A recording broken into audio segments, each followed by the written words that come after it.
प्रीतम, आज की डेट में फैमिली स्कूटर्स में बहुत ही ज़्यादा कंपटीशन हो गया है और इस वजह से कंफ्यूजन भी बहुत ज़्यादा हो गया है। एकदम सही बात है। 1 लाख से नीचे नीचे इतने सारे स्कूटर्स हैं, किसी में प्रैक्टिकलिटी अच्छी मिल जाती है, किसी में माइलेज अच्छी मिल जाती है, किसी में परफॉर्मेंस तो किसी में कंफर्ट। लेकिन एक परफेक्ट स्कूटर मुझे आज तक देखने को नहीं मिला। एक्टिवा जो है वो मुझे पसंद है, बट बहुत ज़्यादा कॉमन हो गई है, सड़क पे आराम से देखने को मिल जाएगी। कुछ और है ऑप्शंस आपके पास? बिल्कुल है जी हाँ, एक्टिवा से हट के भी ऑप्शंस है मार्केट में, जैसे कि ये हीरो की डेस्टिनी 110, नया हीरो डेस्टिनी 110 ये आ गई है बाजार में। अच्छा। और साथ में है टीवीएस जुपिटर 110, जिसमें आपको सब कुछ का बहुत बैलेंस मिलेगा, कंफर्ट भी मिलेगा, परफॉर्मेंस भी मिलेगा, फ्यूल एफिशिएंसी मिलेगा, प्रैक्टिकलिटी मिलेगा, सब कुछ मिलेगा, दोनों में है बराबर। लेकिन सवाल ये है कि कौन सी अच्छी है कि नहीं? मुझे समझ नहीं आ रहा कि कौन सी अच्छी है। डाउट बहुत ज़्यादा है। डाउट है? बहुत है।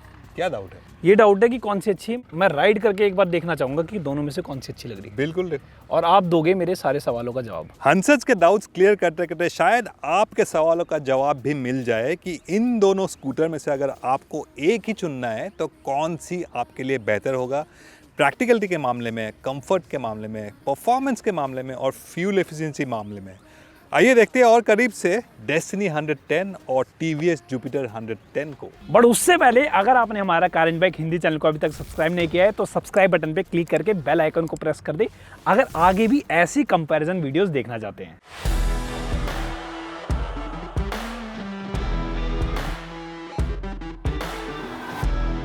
तो हंसज 110 सीसी स्कूटर सेगमेंट में लोगों को डिज़ाइन काफ़ी एक अहम चीज़ है कि नहीं? बिल्कुल बिल्कुल, डिज़ाइन जो है वो इम्पॉर्टेंट है। और मुझे ऐसा लगता है कि जो लोग चूज़ करते हैं एक स्कूटर अपने लिए, वो ये भी देखते होंगे कि उनको भी पसंद आना चाहिए, मतलब यंगस्टर्स को भी पसंद आना चाहिए और साथ में फैमिली मेम्बर्स को भी पसंद आना चाहिए वो स्कूटर। तो उसके अकॉर्डिंग मुझे कोई सजेस्ट करो आप एक बार। हाँ, ये तो एक सब्जेक्टिव चीज़ है कि आपको क्या पसंद आए, लेकिन इंडिया में लोगों को क्रोम बहुत पसंद है। तो उस हिसाब से डेस्टिनी में देखोगे तो क्रोम भरपूर है। सामने ये एच शेप क्रोम पूरा एप्रिल में दिया गया है, ये एग्जॉस्ट में ZX वेरिएंट में क्रोम दिया गया है, पिछला सेक्शन में भी क्रोम दिया गया है, ये साइड पैनल्स में भी क्रोम दिया गया है, तो क्रोम ही क्रोम है। और इसमें एक और चीज़ है कि लोगों को स्कूटर में मेटल बॉडी चाहिए, प्लास्टिक बॉडी नहीं चाहिए। हालांकि डेस्टिनी का फ्रंट एप्रन प्लास्टिक है, ये हेडलाइट भी प्लास्टिक है, लेकिन मेटल और ये मेटल तो इसलिए इसका वजन भी ज़्यादा है, 114 किलो। उससे क्या फ़र्क पड़ता है बाद में बात करते हैं, लेकिन डिज़ाइन मेरे हिसाब से डेस्टिनी का ठीक ठाक है। मुझे इतना क्रोम पसंद नहीं है, लेकिन ये सब्जेक्टिव चीज़ है, जैसे कि पहले ही बताया था, बहुत लोगों को क्रोम पसंद है। मुझे इसका डिज़ाइन खास तौर पे ये टेल सेक्शन जो है ना, ये तीन मंजिल का स्टोरी टाइप का घर बन गया है। ये अंटीला टाइप का घर नहीं बन गया। ये भी थोड़ा निकला हुआ है, ये भी निकला हुआ है, ये भी निकला हुआ है, तो ये टेल सेक्शन मुझे इतना अच्छा नहीं लगा। लेकिन जुपिटर को मैं देखता हूँ तो ये खास तौर पे ये मैट कलर स्कीम में बहुत स्मार्ट, बहुत प्रीमियम, बहुत सही लगता है। तो ओवरऑल लुक्स मेरे हिसाब से जुपिटर का प्रोपोर्शंस मुझे ज़्यादा अच्छा लगा। काफ़ी वेल प्रोपोर्शन स्कूटर है दिखने में दूर से। इसका थोड़ा सा है, बहुत लोगों को पसंद आएगा, मैं ये नहीं बोलूँगा कि मुझे इतना अच्छा नहीं लगा दोनों में से। मुझे जुपिटर का लुक और प्रोपोर्शंस और स्टांस काफ़ी स्मार्ट और प्रीमियम लगा है। दोनों के डिज़ाइन के बारे में बात कर रहा हूँ, आपका क्या ख्याल है? मेरा भी सेम मानना है प्रीतम। डेस्टिनी में जो क्रोम का यूज़ किया है वो थोड़ा सा मेरे लिए भी ज़्यादा है, थोड़ा सा, बट डेफिनेटली उन लोगों को ज़्यादा पसंद आएगा जिन्हें क्रोम अपनी स्कूटर्स में ज़्यादा पसंद है। तो आई एम श्योर व्यूअर्स ने अभी तक चूज़ कर लिया होगा कि कौन सा उन्हें ज़्यादा पसंद है, डेस्टिनी या फिर जुपिटर। बट प्रीतम से पूछते हैं कि फीचर्स के मामले में कौन सा बेटर रहेगा अगर हम एक्सटीरियर से देखें तो? एकदम फीचर्स की बात करेंगे, लेकिन उससे पहले डिज़ाइन की बात एक और कर देते हैं। अगर पूरी फैमिली में एक जवान भी है कोई 18-19 साल का, तो उनको इस तरफ ज़्यादा ध्यान जाएगा। और अगर आपके घर पे 50-55 साल के लोग हैं तो मेरे ख्याल से वो डेस्टिनी की तरफ जाएंगे। हाँ, तो ये सब्जेक्टिव चीज़ है कि किसको कैसा डिज़ाइन चाहिए। ये थोड़ा सा सेफ डिज़ाइन है, वो भी यूनिवर्सली अपीलिंग है, लेकिन ये मेरे हिसाब से सबको पसंद आएगा।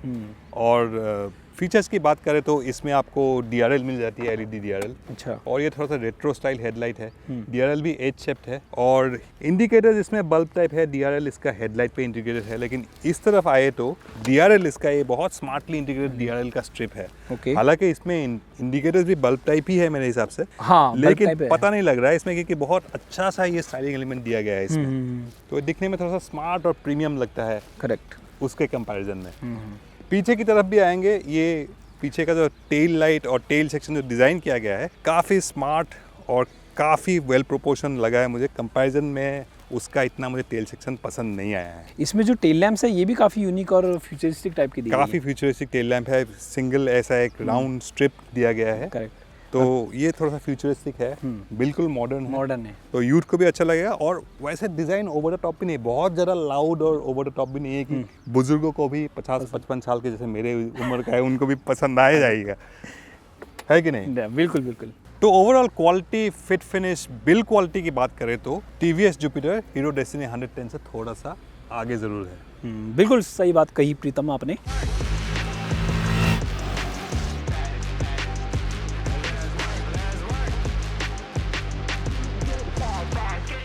डिज़ाइन के अलावा भी और चीज़ें भी होती हैं एक फैमिली स्कूटर को फैमिली स्कूटर बनाने के लिए। सबसे पहले अगर हम बात करें प्रैक्टिकलिटी की, मुझे ऐसा स्कूटर चाहिए जिसमें हमें बूट स्पेस भी अच्छा मिले, हमें फ्लोर बोर्ड एरिया भी अच्छा मिले।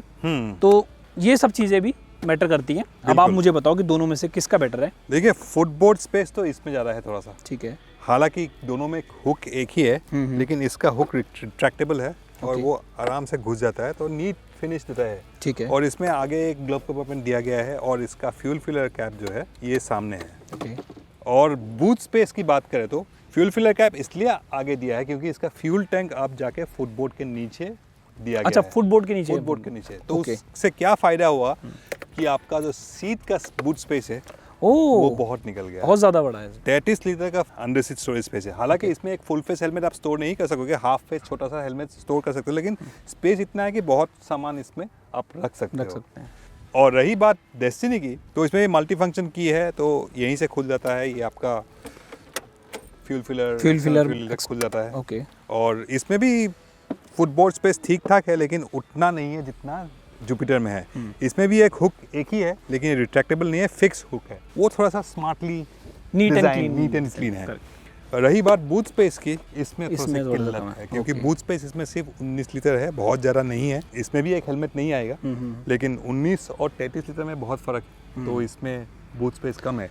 लेकिन इसमें एक चीज़ है जो जुपिटर में नहीं है, और वो है बूट लाइट। आपको स्पेस उसमें ज़्यादा मिलेगा, लेकिन अंधेरे में कुछ ढूंढना है तो आपको इसमें फ़ायदा होगा कि बूट लाइट है, आपको दिख जाएगा ठीक ठाक क्या चीज़ है। इसके अलावा आप प्रैक्टिकलिटी की बात करें तो एक फीचर है जो जुपिटर में जो इसमें नहीं है, और वो है ये ब्रेक लॉक। ये बहुत काम का चीज़ है, अगर आप पहाड़ में रहते हो तो ये बहुत काम का चीज़ है। ये ब्रेक लॉक लगा दो तो स्कूटर स्टेबल सिक्योर रहेगी। बिल्कुल। एक फीचर डेस्टिनी 110 में है जो जुपिटर में नहीं है। कौन सा? इसमें एक चीज़ है जो आजकल कोई नहीं यूज़ करता है, लेकिन दिया गया है, और वो है इसका ये किक स्टार्टर। ओह,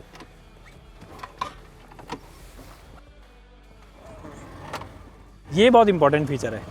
तो ये जुपिटर में नहीं है? जुपिटर में किक स्टार्टर नहीं है। अच्छा। TVS का इतना कॉन्फिडेंस है कि ये कोई सेल्फ कभी ख़राब नहीं होगा। लेकिन आजकल कोई किक स्टार्ट यूज़ नहीं करता, लेकिन डेस्टिनी में दिया गया है। अगर आप 80 के दशक से हो तो आपको किक स्टार्ट करने का मज़ा आता होगा, तो ये आपके लिए है। तो ओवरऑल प्रीतम, जो प्रैक्टिकलिटी का भी हमने टेस्ट किया है, उसमें अगेन जुपिटर आगे निकल गया है। बिल्कुल, जुपिटर में स्पेस ज़्यादा है, आपका फुटबोर्ड स्पेस ज़्यादा है, बूट स्पेस ज़्यादा है, और ये ब्रेक लॉक है। तो प्रैक्टिकलिटी के मामले में जुपिटर आगे है डेस्टिनी से।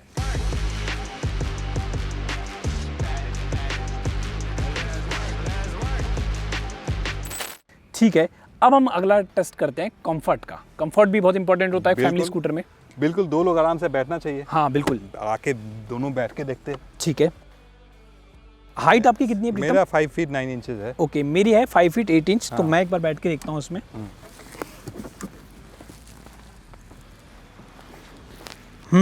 सीट्स का एरिया काफ़ी अच्छा है, बड़ा है। हाँ।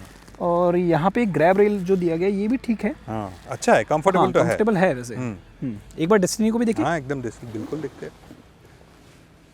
डेस्टिनी हीरो का कहना है कि सबसे लंबा इस सेगमेंट में सीट है, 780-85 mm का सीट है। ओके। लेकिन इसका राइडिंग जो राइडर्स पर्च है ना, वो थोड़ा सा ढलान है। हाँ, यहाँ से थोड़ा सा ढलान दिख रहा है।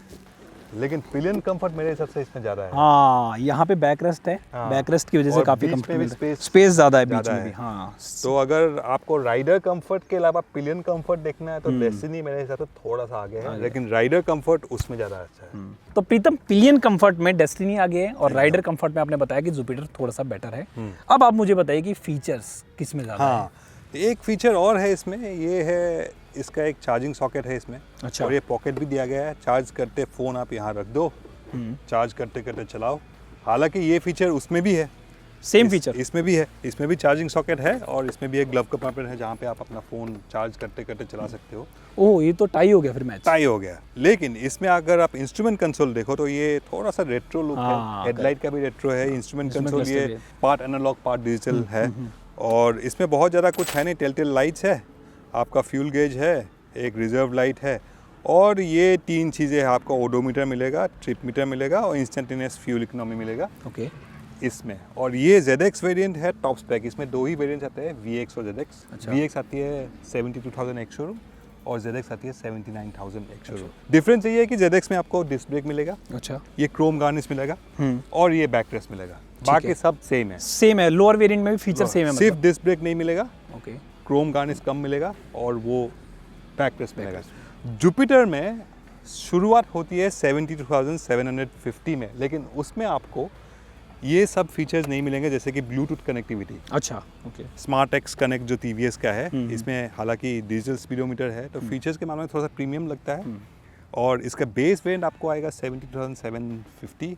उसके आगे जो ड्रम आएगा आपका स्टील व्हील्स के साथ, वो आएगा मेरे हिसाब से लगभग सेम। लेकिन अगर आपको स्मार्ट एक्स कनेक्ट चाहिए तो ये और महंगा होता जाएगा। ये कितने का हुआ है? डिस्क ब्रेक के साथ स्मार्ट एक्स कनेक्ट आपको करीबन पड़ेगा 79 से 86,750। तो 7,500 का डिफरेंस है अगर disc brake smart X connect चाहिए। तो फीचर्स इसमें भरपूर मिलेगा, लेकिन उसके हिसाब से आपको प्राइस भी ज़्यादा देना पड़ेगा। अच्छा, कीमत ज़्यादा हो जाती है। तो शुरुआती कीमत आपने बताई जैसे कि लगभग सेम है, लेकिन ऊपर जाते जाते आपको टॉप स्पेक वेरिएंट पे आओगे तो स्पेशल एडिशन और महंगा हो जाता है। तो ये रही आपके पूरे प्राइसेस। इसमें 2 वेरिएंट्स है, इसमें करीब 4 या 5 वेरिएंट्स है और जितना भी आप फीचर चाहिए जुपिटर में उतना महंगा होता जाएगा। शुरुआती कीमत लगभग जैसे आपने बताया लगभग सेम है, लेकिन टॉप स्पेक में जाके जुपिटर में फीचर्स हालांकि आपको बहुत ज़्यादा मिलेगा, लेकिन उसके लिए आपको कीमत भी चुकानी पड़ेगी। तो फीचर्स का भी अगर हम कंपटीशन करें तो यहाँ पे भी जुपिटर थोड़ा सा आगे हमें निकलता हुआ दिख रहा है। बिल्कुल। अब इसके अलावा अब बात करते हैं हम थोड़ा सा राइड एंड डायनेमिक्स की, क्योंकि चलाने में कैसा है, माइलेज कैसे देगा, परफॉर्मेंस कैसे देगा, ये सब भी चीज़ें मैटर करती है। तो इस पे बात करते हैं हम। चलिए, हेलमेट पहनते, चले एक राउंड मारते, चलो है ना, देखते दिन भर चलाते हैं, फ्यूल टेस्टिंग भी करते हैं, ठीक है। फिर बताते हैं कि फ्यूल इकोनॉमी किस में ज़्यादा है, परफॉर्मेंस किसका अच्छा है, रिफाइनमेंट, इंजन का रिफाइनमेंट किसका अच्छा है, वो भी एक बहुत अहम चीज़ है। आजकल सब लोगों को रिफाइनमेंट चाहिए, स्मूथ इंजन चाहिए, तो ये सब देखते हैं। चलो फिर देखते हैं कि कौन आगे है।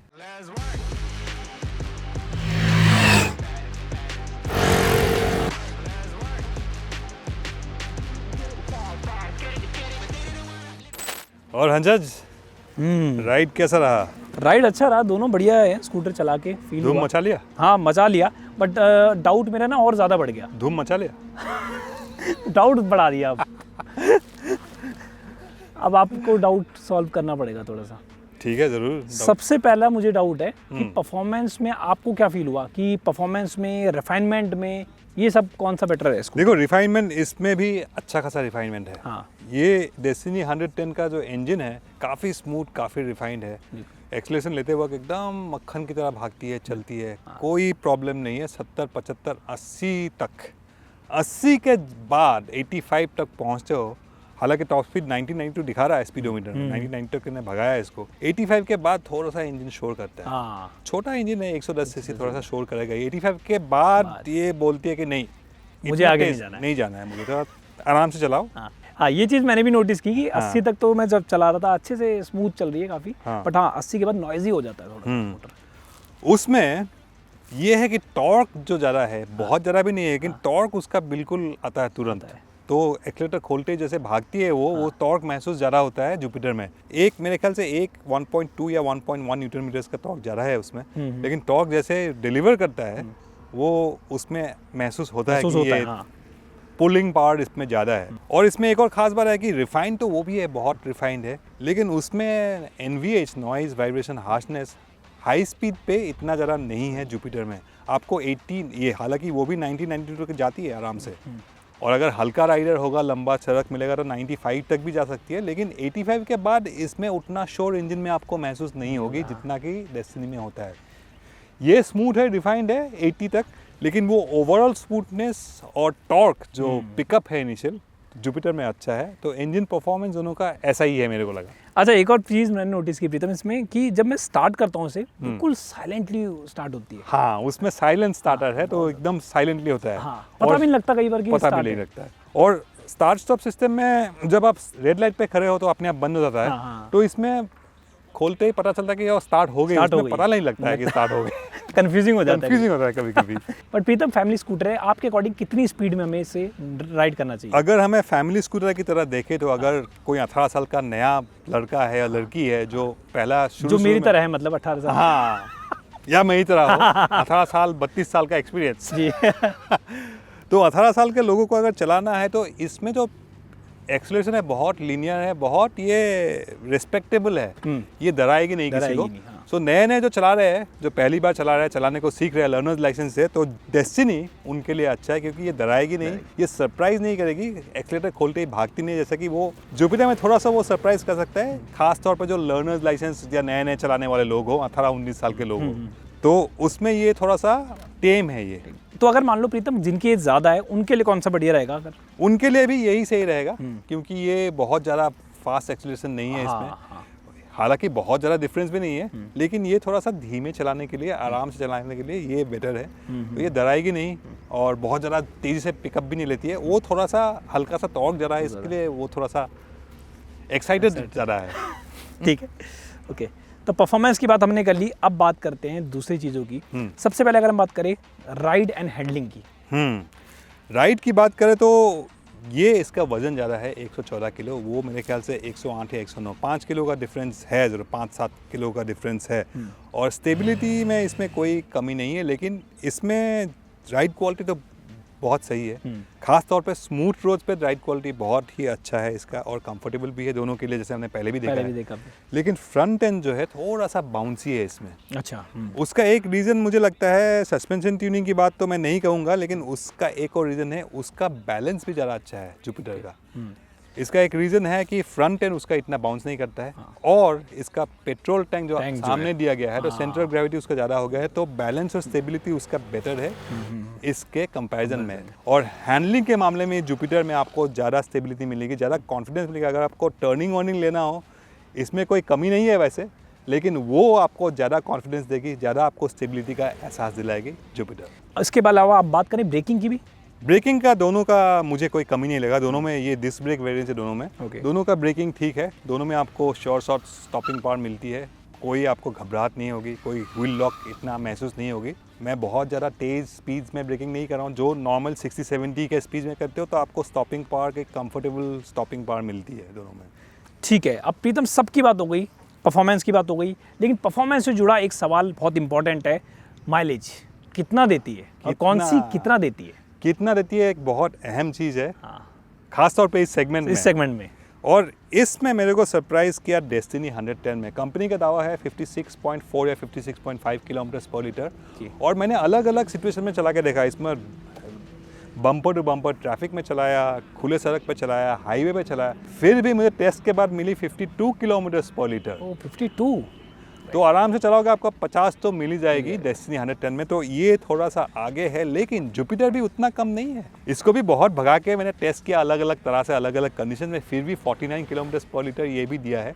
तो अगर आप बहुत ज़रा, मैं इसको हालांकि हाई स्पीड टेस्टिंग भी करा था उस वक्त जब मैं फ्यूल टेस्टिंग भी किया, मिक्स कंडीशन, मतलब बम्पर टू बम्पर ट्रैफिक, छोटे मोटे सड़क पे, हाईवे पे चला के 49 मिला है। आराम से चलाओगे इसमें भी आपको 50 मिल ही जाएगी। तो माइलेज लगभग सेम है, बट फिर भी हम मान सकते हैं कि यहाँ पे डेस्टिनी एक स्टेप थोड़ा सा आगे है। अगर आपको फ्यूल एफिशिएंसी चाहिए और वो 2-3 किलोमीटर पर लीटर का आपको फ़ायदा उठाना है तो डेस्टिनी आपके लिए है। अगर आपको 49-50 आपके लिए ठीक है तो दोनों ही बराबर है। तो फाइनली प्रीतम, मुझे बहुत ज़्यादा हेल्प मिली है आपके सारे एनालिसिस से। अब मुझे फाइनली पता लग गया कि मुझे कौन सा स्कूटर चूज़ करना है। अच्छा, आप व्यूवर से पूछें एक बार। बिल्कुल, आप बताइए इन दोनों में से आपको कौन सा स्कूटर अच्छा लगा और क्यों। इस सवाल का ज़्यादा क्यों का जवाब हमें कमेंट्स में ज़रूर बताइएगा कि आपने इन दोनों में से कौन सा स्कूटर चुना है और क्यों चुना है, ये हमें कमेंट्स में ज़रूर बताइए। अच्छा प्रीतम, आपने दर्शकों से तो पूछ लिया कि उन्हें कौन सा पसंद आ रहा है, लेकिन आपको कौन सा पसंद आया ये तो बताओ। देखिए, जैसे पहले भी बताया कि फ्यूल एफिशिएंसी चाहिए, कंफर्ट ज़रा चाहिए, तो डेस्टिनी हल्का सा आगे है लेकिन बहुत ज़्यादा आगे भी नहीं है। लेकिन overall design, premium feel, performance, fuel efficiency, practicality, मैं सब कुछ जोड़ के देखूँ तो मेरा चॉइस है TVS Jupiter 110, क्योंकि ये दिखने में मेरे को अच्छा लगता है, इसका परफॉर्मेंस अच्छा है, ये बहुत ज़्यादा पेट्रोल भी नहीं पीती कि आपको परफॉर्मेंस के हिसाब से आपको बहुत ज़्यादा पेट्रोल डालना पड़ेगा। 4950 आपको मिल ही जाएगी। प्रैक्टिकलिटी, स्पेस बहुत ज़्यादा है, दिखने में स्टांस अच्छा है, फीचर्स बहुत सारे मिलेंगे। अगर आपको ज़्यादा फीचर्स है, हल्का सा थोड़ा सा पैसा ज़्यादा खर्च करना पड़ेगा, लेकिन ओवरऑल बैक टू बैक देखें तो as a product TVS Jupiter 110 इससे थोड़ा सा आगे आज भी है।